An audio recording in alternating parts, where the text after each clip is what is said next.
Harga tomat di kalangan petani Bangli anjlok sejak sepekan terakhir. Harga komoditi ini bahkan sempat menyentuh 500 hingga 1000 per kilogram.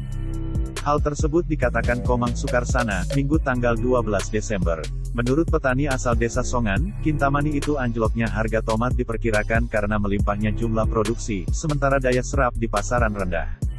Sukarsana membeberkan, harga tomat sebenarnya sempat meroket pada 2 bulan lalu, yakni menembus 8.000 hingga 12.000 per kilogram.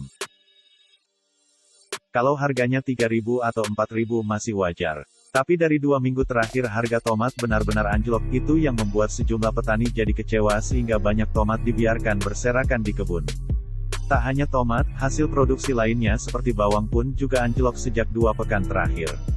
Namun Sukarsana mengaku harganya saat ini sudah merangkak naik. Kalau harga bawang, tergantung kualitasnya.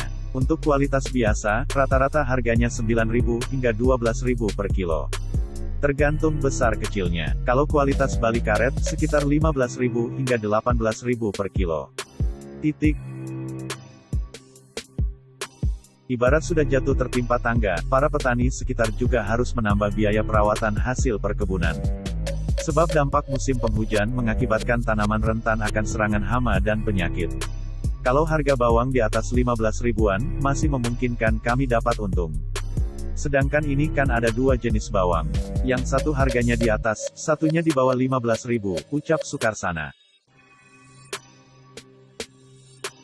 Sukarsana tak memungkiri jika siklus harga dipengaruhi oleh alam serta kebutuhan customer.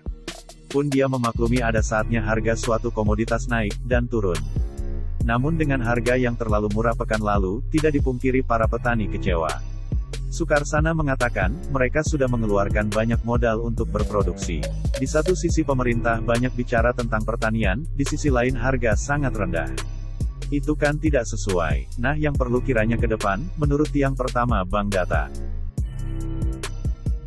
Sehingga bisa diproyeksi kira-kira kebutuhan Bali seperti apa, sentranya di mana. Di sana petani akan punya gambaran awal, kira-kira produksi itu seberapa. Tidak abu-abu seperti sekarang. Kaden timpale sing ada nanem, ternyata banyak. Kan perlu ini dievaluasi. Sehingga di masa pandemi ini kita tahu kebutuhan masyarakat seperti apa, karena daya serapnya rendah kira-kira produksi yang dibutuhkan seberapa. Selain itu, menurutnya yang perlu dilakukan pemerintah adalah mendampingi petani agar biaya produksi rendah. Apakah dengan lebih banyak mengajarkan pertanian organik, atau lainnya. Di samping itu di hilirnya juga pemerintah harus hadir, bagaimana petani dituntut membuat sebuah olahan. Sehingga ada solusi ketika harga hasil produk pertanian murah. Yang kedua pemerintah kan juga punya kerjasama antar daerah, mungkin bisa dicarikan solusi daerah mana yang tidak memiliki produksi tomat misalnya, tambahnya. Terima kasih sudah nonton, jangan lupa like, subscribe, dan share ya!